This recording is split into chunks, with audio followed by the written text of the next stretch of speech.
Hi, it's Lori F. Dean, and welcome back to video number 4, step number 2 on your transformative journey on your way to reclaiming and unleashing the bold, brilliant, and bountiful being, or dynamo, that you came to this earth to be.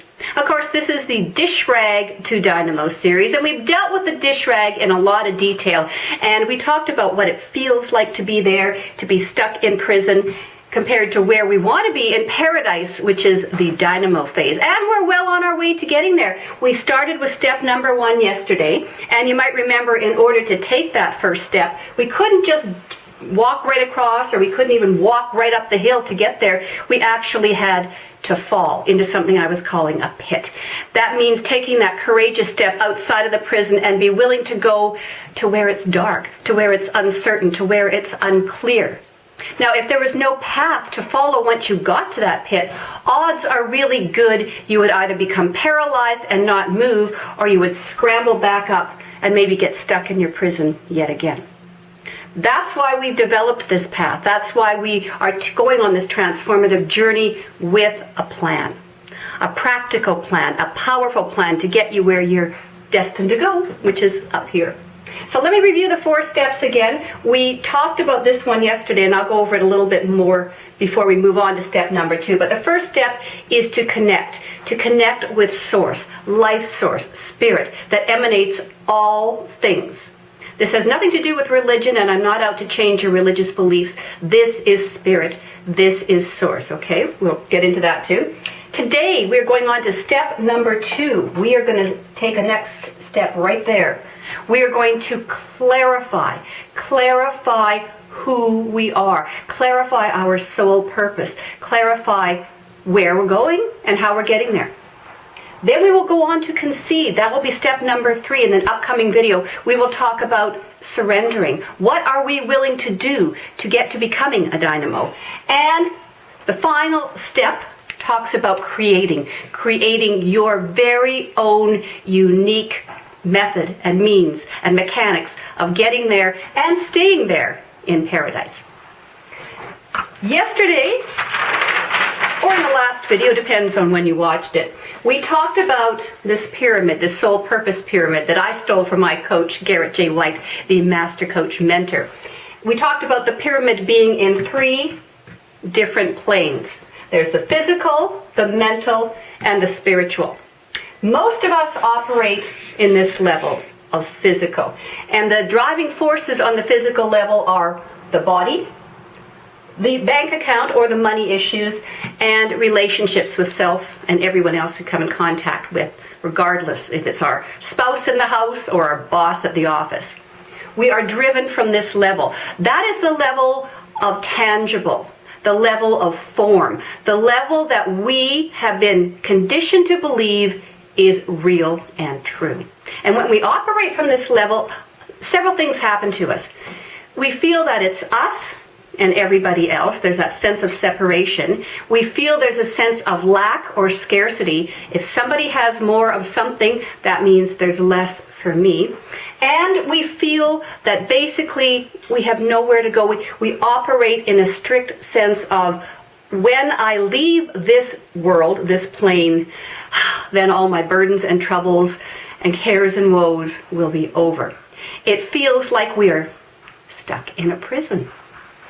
We talked about the area of mind, the plane, the mental plane, and how everything that goes on, whether we can see it or not, because of course we certainly really can't see it, it's not tangible like the body, but everything that goes on here drives everything that happens in the physical plane.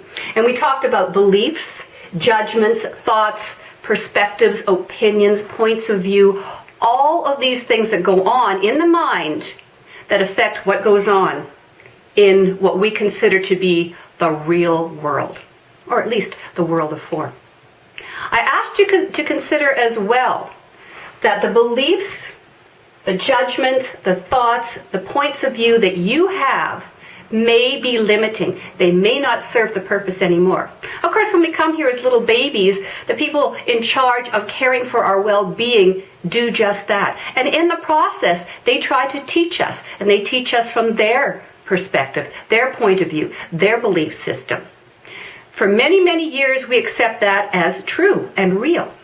Sometimes when we get older, we start to question that, and sometimes we reject all of those beliefs and judgments and points of view, and we take on maybe something radically different, or we just take on our own. But generally, even if we question what our mother taught us, for example, you must learn how to cook and clean and be a good housewife, we don't necessarily rock the boat. We just accept it. And even if we have doubts, and even if we think there's got to be more, we a lot of times say, well, no, this is the way it is, and we carry on. We have never really challenged any of this stuff until now. And that's what we're going to be getting into in today's lesson, is to challenging what we hold true here. Generally, our beliefs trigger our judgments, our thoughts, our point of view. And in order to validate a belief, we look at what's going on in our physical environment.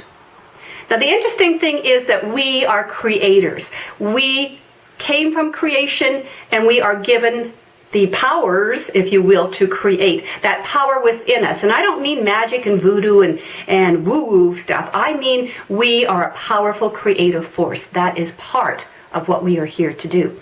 Now, we can create in ways that are healthy for us or unhealthy ways. And we can create the world around us in such a way that it justifies everything that's going on in our mind. I invite you to consider that what you are seeing is just basically a reflection, a projection back to you. That the world, this canvas, is basically a movie screen. And what's going on in here is the projector. And it reflects back to you what's going on in here, which in turn validates the belief system you had in the first place, and it keeps going round and round and round.